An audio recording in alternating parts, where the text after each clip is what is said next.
আহা কি আনন্দ আকাশে বাতাসে।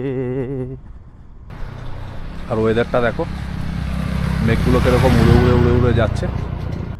সীমানা হয়ে পশুপতিনগর হয়ে আমি গেছি মিরিক। এবার ভাবছি একটু ভেতরের রাস্তা দিয়ে যাই, ওয়ে টু টাবাকসি, রাইট টার্ন।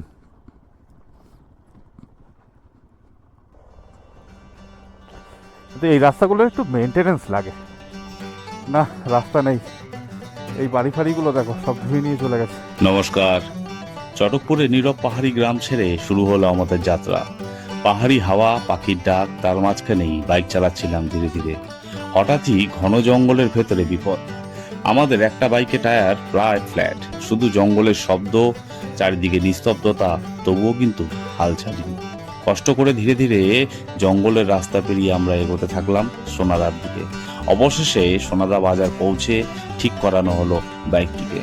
এরপর রাস্তা হয়ে উঠেছিল আরো রহস্যময়। লেপচা জগতের পথে হালকা বৃষ্টি আর কুয়াশায় ঢাকা পাহাড়ি রাস্তা, যেন একদম সিনেমার দৃশ্য। তারপর সুকিয়া পুকুরের দিকে এগোতে গিয়ে আমরা পেলাম পুরো ট্রিপের সবচেয়ে সুন্দর আর মনমুগ্ধ করা রুট। এরপরেই আমরা সুকিয়া পুকুরি থেকে বাদিকে মোড় নিয়ে ঢুকে পড়লাম তাবাকসির পথে। সবুজে ঘেরা চা বাগানের মাঝ দিয়ে বয়ে যাওয়া সেই রাস্তাগুলো যেন কোনো স্বপ্নের মতো। কিন্তু তাবাকসি পৌঁছে আমরা একদম অবাক, চিনতেই পারলাম না জায়গাটাকে। সামনে আর কোনো রাস্তাও ছিল না, আমরা পুরোপুরি আটকে গেছিলাম। এটা ছিল প্রাকৃতিক সৌন্দর্য আর তার অপ্রত্যাশিত শক্তিকে কাছ থেকে দেখার একটি গল্প। বন্ধুরা গুড মর্নিং। আগের ভিডিও তো তোমরা দেখেছো। শিলিগুড়ি থেকে এসেছিলাম চটকপুর। চটকপুর একটা খুব সুন্দর জায়গা, মানে খুব একটা অফবিট লোকেশন ট্রাভেলার্সদের জন্য। আমরা এসে উঠেছিলাম এই রাস্তা দিয়ে, আর এই রাস্তা এরকম ঘুরে গিয়ে ওই যে আমাদের হোমস্টে, পেমা হোমস্টে।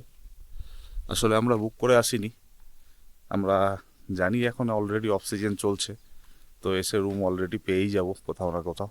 তো এসে এখানে দাঁড়ালাম সামনেটায়, আর এখানে দিদি দাঁড়িয়ে ছিল। জিজ্ঞাসা করলাম রুম আছে, বললো হ্যাঁ আছে। 1200 টাকা করে নিল। সন্ধ্যাবেলা স্ন্যাক্স, রাতের ডিনার, এখন সকালে ব্রেকফাস্ট দেবে। আর হোমস্টেগুলো এরকম ছোটো ছোটো করে কটেজ করা। এই একটা রয়েছে এখানে, তো আমরা রয়েছি ওই দিকেরটায়। আমাদের বাইকে লাগেজ সেট আপ হয়ে গেছে সব, আর কোল্ড স্টার্টও করে নিলাম। এ তো বাইকের লাগেজও বাদ দিতে পারে না, তো আমাকে দিয়ে খাটাবে। চল ব্রেকফাস্টটা দিয়েছে দেখি। তুমি এসেছো কি করতে? আমি তো তোমার লাগেজই বেঁধে দেবো। খোলো দেখি এগুলো কী কী দিয়েছে, একটু দেখি দাও।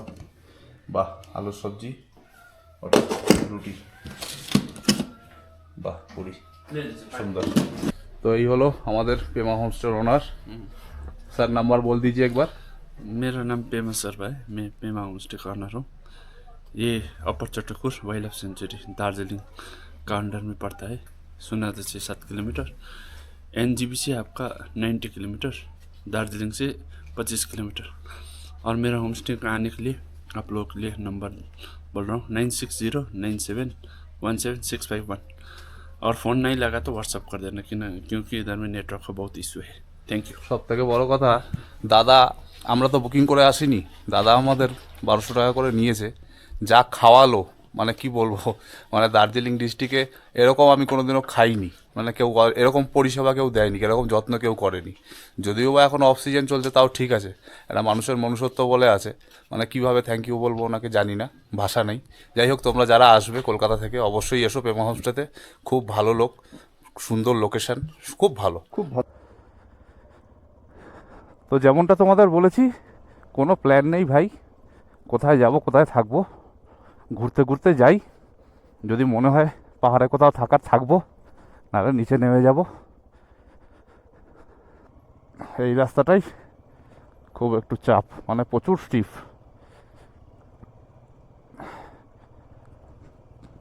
এই ডান দিকের রাস্তাটা গেছে চটকপুরই গেছে, লোয়ার চটকপুর, মানে চটকপুরের একটু নিচের সাইডটা একই। পাইন ফরেস্টগুলো দেখো, নিস্তব্ধ নিরিবিলি পরিবেশ। অ্যাকচুয়ালি রাস্তা মানে বলবো না যে চালানো যাবে না বা কিছু, চালানো যাবে অবশ্যই, কোনো অসুবিধা নেই। মানে আমাদের মতন এক্সপালসের কোনো অসুবিধা নেই, ছোট বাইকেদের একটু আস্তে আস্তে আসতে হবে। এই এক্সপালস হিমালয়ানের জন্য ঠিক আছে, আমাদের জন্য তো মজাদার রাস্তা।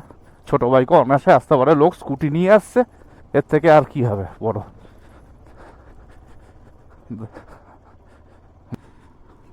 তো চলে এলাম সেই পয়েন্টে, এখানে কালকে আমরা অনেকক্ষণ বসে সময় কাটিয়েছি। এই যে এই জায়গাটা এখন চটকপুরের মধ্যে জাস্ট এইটুকু প্যাচ একটু খারাপ, ওইখান থেকে উঠতে খুব একটু টাফ। কালকে আমার বন্ধু টুবাই এখানেই যে আছে বড় পাথরটা আশেপাশে কোথাও, ওই বড় পাথরটায় ওর চাকাটা আটকে গেছিলো। আমি বেরিয়ে গেছিলাম এখান থেকে। এই টার্নটা একটুখানি চাপ, এইটা একটু স্টিফটাও বেশি, আর এই পাথরগুলো ঝুরঝুরে, আর এই ইনক্লাইন পুরো। ওকে এই টুবাই ইমিডিয়েট চল, তোর লিক হচ্ছে, চাকা লিক হচ্ছে তোর, হিলবে তো। এই অফ রোডিংটুকু পার করতেই হবে, নালে ফেসে যাব। আমার চারপাশটা পুরো বড় বড় পাইন গাছে ঘেরা, আর এটাই পুরো ফরেস্ট এরিয়া, প্রচুর গাছপালা, আর ঠান্ডা, একদম চিল ঠান্ডা ওয়েদারের ভেতরে।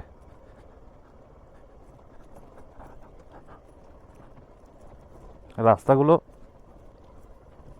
ওঠার সময় বোঝা যায় না, নামার সময় বোঝা যায় কতটা উঠেছি। পুরো 3.5 কিলোমিটার রাস্তা ভাঙা, আর পুরো ইনক্লাইন। তো এই হলো সেই চেকপোস্ট যেখানে কালকে স্যার ছিল। এখানে কিছু বলতে হবে যে আমরা বেরিয়ে যাচ্ছি? Okay sir, good morning. इसका टायर थोड़ा फ्लैट हो रहा है, सोनादा में हवा मिल जाएगा ना? हाँ ओके ठीक है सर, चलिए आते हैं, फिर से मुलाकात होगा कभी। সুন্দর জঙ্গলের ভেতর দিয়ে, এই জন্য নর্থ বেঙ্গলটা আসা। নর্থ বেঙ্গলে আসলে পাহাড় জঙ্গল সব পাওয়া যায়, বরফটা হয়তো পাওয়া যায় না, কিন্তু বরফে আমি অত মানে ইন্টারেস্টেড নই, আমার জঙ্গলটা ভালো লাগে। হ্যাঁ, জঙ্গলটা আমার ভালো লাগে। খুবই হোমস্টে, কিন্তু লোকেশনগুলো ভালো এখানে, পুরো ডাউনহিল, পুরো ডাউনহিল। এটাই সোনাডা। এই আমার স্লিপার অ্যাসিস্ট ক্লাস নেই তো, দেখলি পেছন জায়গাটা স্কিড করলো কিরকম। তো আমরা পৌঁছে গেছি সোনাডা, সেই লেভেলে স্টিফ রাস্তা ছিল। এই আমার সামনে সোনাডা স্টেশন। অ্যাকচুয়ালি আমি রাস্তাটা ভুল করেছি, এই রাস্তাটা একদম সরু সরু গলির ভেতর থেকে এসেছি, ওই দিক থেকে আসা উচিত ছিল আমার। জিজ্ঞাসা করি পুলিশকে, मैम बाइक का गैरेज कहाँ मिलेगा? गैरेज बाइक का गैरेज आगे आगे। Okay thank you. এই যে আমাদের হিমালয়ানের টায়ার ফ্ল্যাট হয়েছিল, ওপরে বসেই ফ্ল্যাট হয়ে গেছিলো, মানে পুরোপুরি লিক হয়নি, হাওয়া একটু কমে গেছিলো। তো আমাকে সকালবেলা বললো, দেখলাম তো বললাম নিচে সোনাডা বাজার অবধি যাই, গিয়ে তারপরে করে দিই। তো সময় নষ্ট হলো, অসুবিধা কিছু না। দার্জিলিং ডিস্ট্রিক্টের মধ্যে টায়ার ফ্ল্যাট হলে অত চিন্তা করার কোনো কারণ নেই, ওটা অনায়াসে রিপেয়ারিং করাই যায়, প্রচুর গ্যারেজ, প্রচুর দোকান। আমরা চলেছি টুয়ার্ডস ঘুম স্টেশন। ফগি ওয়েদার, রাস্তার উপর থেকে মেঘ উড়ে উড়ে যাচ্ছে। এবার রাস্তা তো খুব সুন্দর, এই জন্যই তো এইসব জায়গায় আসা বাইক নিয়ে। এই মেঘের মধ্যে থেকে বাইক চালানোর মজা যারা আছে তারাই জানে, বিভৎস লাগে, বিভৎস একটা ফিল আছে এইসব জায়গার মধ্যে, একটা ফিল আছে। ওফ মারাত্মক। দাঁড়াবো।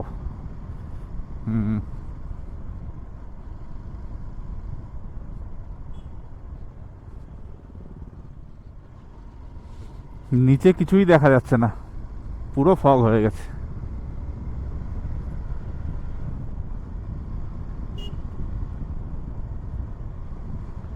এই সময় একটা টয় ট্রেন আশা করছিলাম, এই সময়টা বাইকের সাথে সাথে, মানে ওই দিক থেকে আসতো সামনে থেকে, টয় ট্রেন, আহা হা হা হা, আহা কি আনন্দ আকাশে বাতাসে। এইরকম ফগের মধ্যে থেকে বাইক চালানোর মজা, এই জন্য আমরা বারবার করে কিন্তু নর্থ বেঙ্গল ছুটে আসি। আর টাইমটাও চুজ করেছি একদম পারফেক্ট। হয়তো কাঞ্চনজঙ্ঘা দেখা যাবে না, ঠিক আছে, কিন্তু ওয়েদার পুরো রোমান্টিক। তো গল্প করতে করতে চলে এলাম জোর বাংলো। ওই ডান দিকে চলে গেছে হচ্ছে গিয়ে দাওয়াই পানি, তিন চুলে, তিস্তা বাজার, ডান দিকের রাস্তাটা। আর আমরা যাব সোজা। এই জায়গাটা একটু কনজেস্টেড থাকে সব সময়, যেহেতু একটু সরু তো। আর সামনেই আসতে চলেছে হচ্ছে ঘুম স্টেশন, ঘুম। এই স্টিম ইঞ্জিন মেনটেনেন্স চলছে। এই জিনিসটাকে দেখার জন্য আমি আসি প্রতিবার। কয়লা দিচ্ছে দেখ একটু ভাই, এটাকে রেডি করে নিয়ে ছাড়বে। এই স্টেশনটাতে প্রচুর সুন্দর ফটোগ্রাফি হয়, কিন্তু আমি কোনোদিনও বাইক রেখে ঢুকতে পারিনি। না, খুব সুন্দর। দেখ, ব্রিটিশ পিরিয়ডের ইঞ্জিন এখনো চলছে, তাই না? কি ক্ষমতা। ঘুম স্টেশনের ওই দিকটা ছাড়ার পরে এই দিকটা একটু আবার ওয়েদারটা একটু ড্রাই ড্রাই লাগছে। মানে ওখানটা ফগও ছিল, বৃষ্টিও পড়ছিল টিপির টিপির করে। আর এই সামনেই আছে আমার লেপটা জগৎ। লেপটা জগতে একটু দাঁড়াবো, দাঁড়িয়ে ওই দিদির দোকান আছে, দিদির দোকান থেকে একটুখানি কফি খাবো। সামনে দেখেছো সব মেঘ উড়ে উড়ে যাচ্ছে। একটু কফি খেয়ে তারপর দেন ওখান থেকে টান দেবো সুখিয়া। সুখিয়াতে দাঁড়িয়ে একটুখানি বিস্কুট ফিস্কুট কিনবো, কিনে ওখান থেকে নিচের দিকে যাব।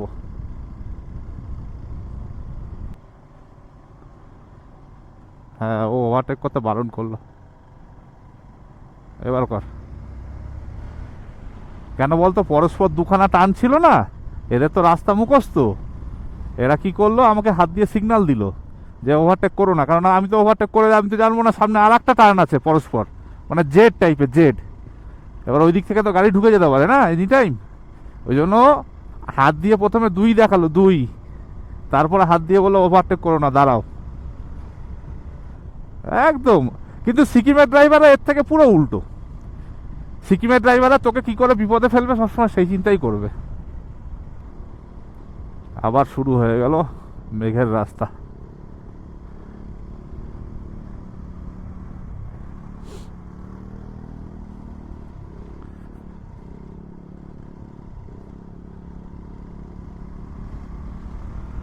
দারুণ লাগে এইসব জায়গাগুলো। এই যত মোটামুটি এখান থেকে ওই সুখিয়া, তারপরে সীমানা, পশুপতিনগর ওইদিকে যাব, রাস্তাটা এরকম পুরো। সুখিয়া আর মাত্র বাকি হচ্ছে 6 কিলোমিটার। আর এইসব জায়গায় এইসব গেট ফেট বানিয়েছে, এগুলো কিন্তু আগে ছিল না, এসব নতুন বানিয়েছে সব। মাঝখানে টাকাও নিচ্ছিল ঢোকার জন্য ভেতরে, এখন তো দেখছি কেউ নেই, ফাঁকা। এই সাইডটা একমাত্র আসার কারণ হচ্ছে কি এই পাইন ফরেস্টগুলো দেখার জন্যে। এটা হচ্ছে লেপচা জগৎ ভিলেজ। আর এই আমার ডান দিকটাতে ছোট ছোট সব সাদা সাদা ফুল গাছ ভর্তি। এখানেও প্রচুর হোমস্টে আছে। এই যে লেপচা জগতের পাইন ফরেস্ট সামনে, এই পাইন ফরেস্টটা ভালো লাগে, একদম পরিষ্কার পরিচ্ছন্ন, যাও ঘোরো টোরো, সুন্দর। হ্যাঁ, এই যে দিদির দোকান, দাঁড়া এখানে, এইখানটা দাঁড়া। লেপচা জগৎ ভিলেজটা ক্রস করার পরে এখানে এসে একটু দাঁড়ালাম আর নিলাম একটা করে কফি। আর ওয়েদারটা দেখো, মেঘগুলো কিরকম উড়ে উড়ে উড়ে উড়ে যাচ্ছে। দেখো ওয়েদারটা দেখো, দারুণ সুন্দর একটা ওয়েদার।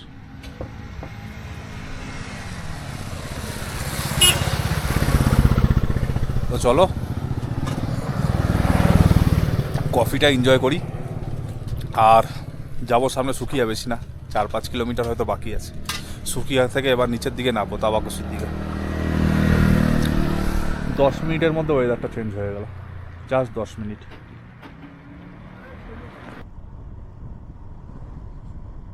কফিটা খেয়ে যেই সামনের দিকে এগোলাম, এখানটা দেখি আবার বৃষ্টি নেই। ওয়েদারটা ঠিকই আছে, কিন্তু ঝেড়ে যেন বৃষ্টি না হয়। এই রেনকোট পরে চালানো খুব কষ্টকর আমার কাছে। এই গ্লাভস ফ্লাভস ভিজে যাবে, তার মধ্যে ঠান্ডা, কষ্ট হয়। এখান থেকে সুকিয়া আর মাত্র 4 কিলোমিটার। তো আমরা সুকিয়া থেকে নেব লেফট টার্ন টুয়ার্ডস তাবাকুশি, কেননা সুকিয়া থেকে সীমানা হয়ে পশুপতিনগর হয়ে আমি গেছি মিরিক। এবার ভাবছি একটু ভেতরের রাস্তা দিয়ে যাই। সুকিয়া 3 কিলোমিটার। চলে এলাম সুকিয়া। এখানে একটা বেকারি খুঁজতে হবে, এখানটা বাহাতে একটা বেকারি আছে, বেকারিটাকে খুঁজতে হবে আমাকে। সব তো বন্ধ, কারণটা কি? আজকে কি বার? সানডে। এ কি সানডেতে সব বন্ধ থাকে? হায় কপাল, এই বন্ধ তো সব।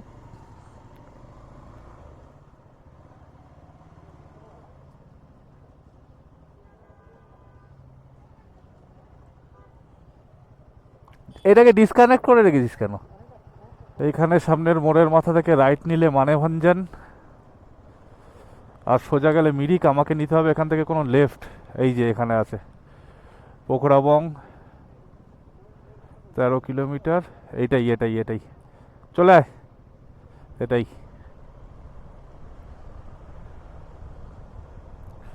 আবার ঝিরি ঝিরি ঝিরি ঝিরি বৃষ্টি শুরু।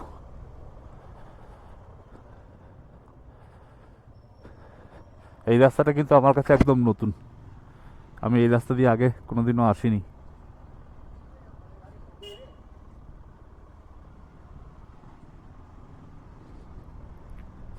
একটু কাউকে একটু জিজ্ঞাসা করে নিতে হবে জাস্ট একবার।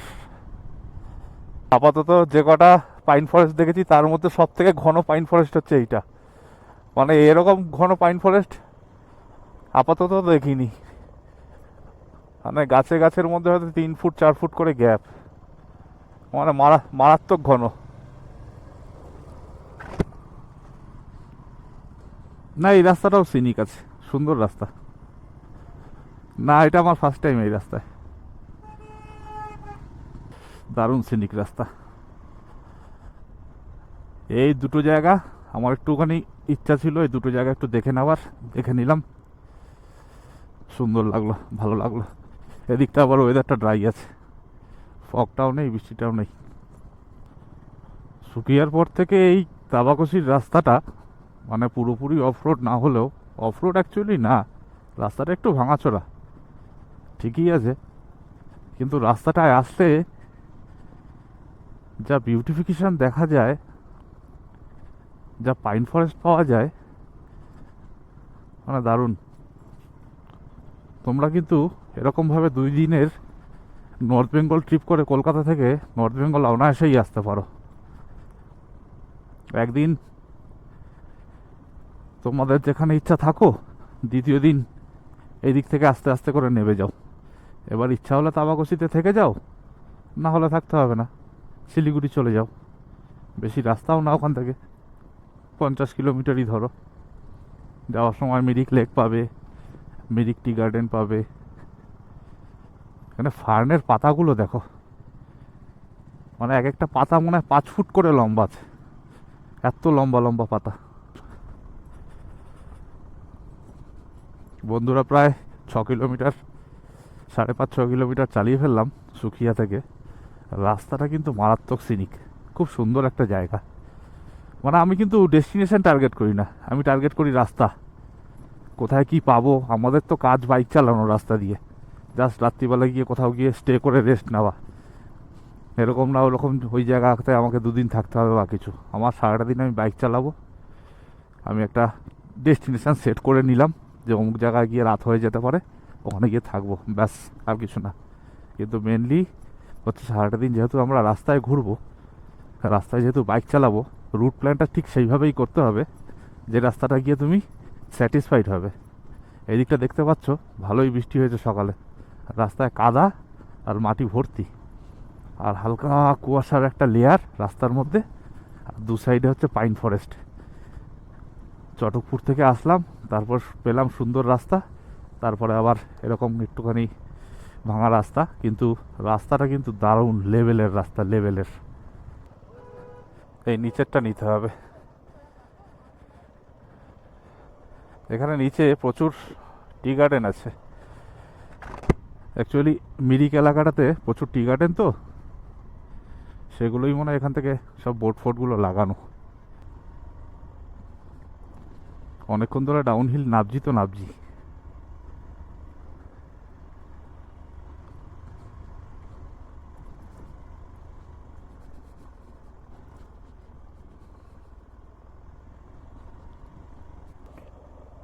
এই মাঠটায় ফুটবল কি করে খেলে? এ কি এরকম ঢাল! যাই হোক, না না, হালকা ঢাল আছে, উপর থেকে বেশি ঢাল মনে হচ্ছে, কিন্তু ঢাল আছে।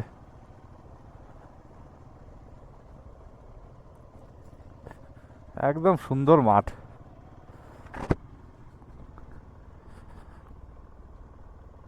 রাস্তাটা খারাপ ভালো মিশিয়ে আছে, কিন্তু এগুলো হচ্ছে নর্থ বেঙ্গলের হিডেন জেম। এগুলো খুঁজে খুঁজে সব বার করা, প্ল্যানিং করা, রুট প্ল্যান করা, এগুলো করে টোরে নিয়ে আসা, সেটাকে সাকসেসফুল করা, তো অনেক ব্যাপার, অনেক হেডেক।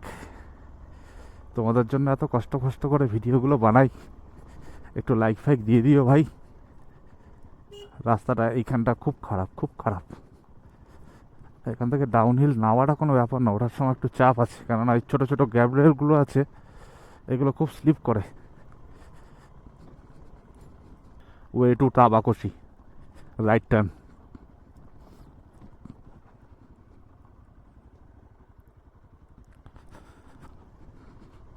এই যে এর আবার পাতাগুলো হয়ে আছে। পুরো নর্থ বেঙ্গলটাই তো গ্রিন।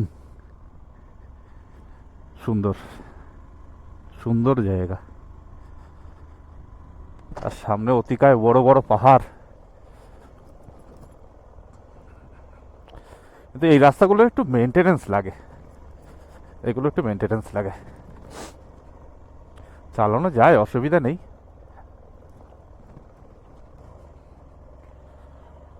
এই রাস্তাটা পুরো টি গার্ডেনের ভেতর থেকে,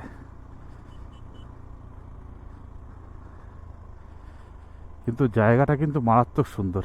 এই যে আমরা মিরিক ঢোকার আগে যেরকম চা বাগান পাওয়া শুরু করি, সেই যে উপর থেকে দেখি দূরে সব ছোটো ছোটো সব চা বাগান, এইগুলোই হচ্ছে সেই চা বাগানগুলো। কোথায় নিয়ে যাচ্ছে কি জানি। গাড়ির তো টায়ারের মার্ক আছে, অসুবিধা নেই, ওই জন্য নেমে যাচ্ছি সরসর করে নিচে। নাবজি তো নাবজি। এমন একটা জায়গায় এসেছি মানে ধস নামার, জানো তাই না? নদী যেন ধস নেমে গেছে, এখান থেকে রাস্তাটা ভেঙে গেছিলো। এই রাস্তাটা নতুন বানানো, ওই জন্য ওপরে রোড ক্লোজ বলে লেখা ছিল। এটা একটা হোমস্টে আছে, কি সুন্দর দেখ হোমস্টেটা। এটাই তাবাকশি, বুঝলি তো? এটাই তাবাকশি, মানে আমরা তাবাকশির ভেতরেই আছি এখন। হ্যাঁ, রাইট রাইট, দিস ইজ তাবাকশি। কত সুন্দর ছোট ছোট কটেজ করা আছে। রংলি হোমস্টে, দাঁড়া একটা জায়গায় গিয়ে দাঁড়াই।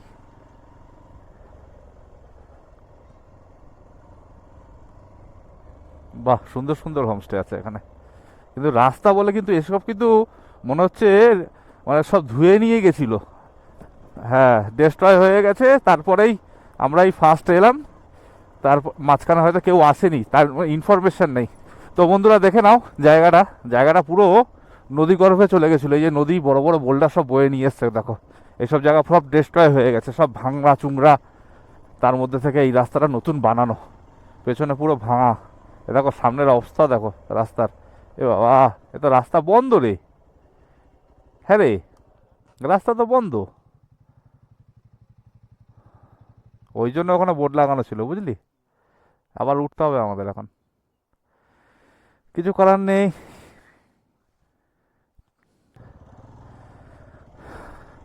ওপর থেকে প্রায় 5 কিলোমিটার মতো নামার পরে ওপর অ্যাকচুয়ালি একটা বোর্ড লাগানোই ছিল রোড ক্লোজ বলে, তো আমরা তোয়াক্কা না করে নিচে নেমে এসেছি। তো নিচে নেমে এসে দেখি না এই অবস্থা, সব ফ্ল্যাডেড, পুরো ভাঙা রাস্তা বলে কিছু নেই। তো সামনে গিয়ে দেখি রাস্তা বন্ধ, আবার ঘুরে আমরা যাচ্ছি।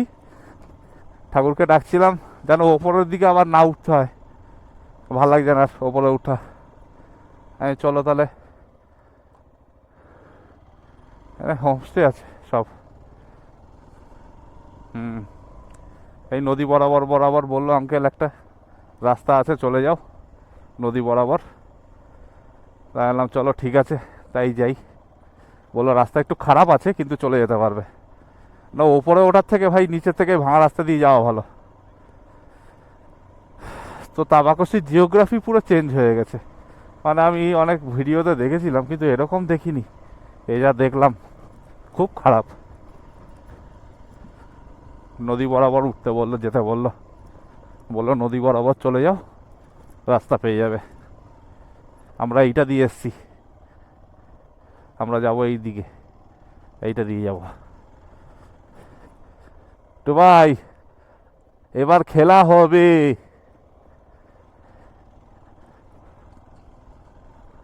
এবার তো খেলা হবে।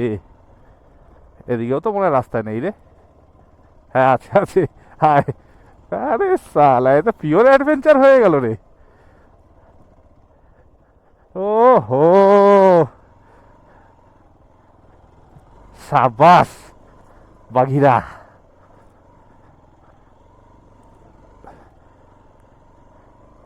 সাবাস বাঘিরা। আমার বাইকের নাম কিন্তু বাঘিরা না। নেই আর রাস্তা নেই। উনি তো বলে দিল নদী বরাবর আছে, কোথায় রাস্তা? হ্যাঁ রে, এখানে একটা বাসের ব্রিজ আছে আর তো রাস্তাই নেই।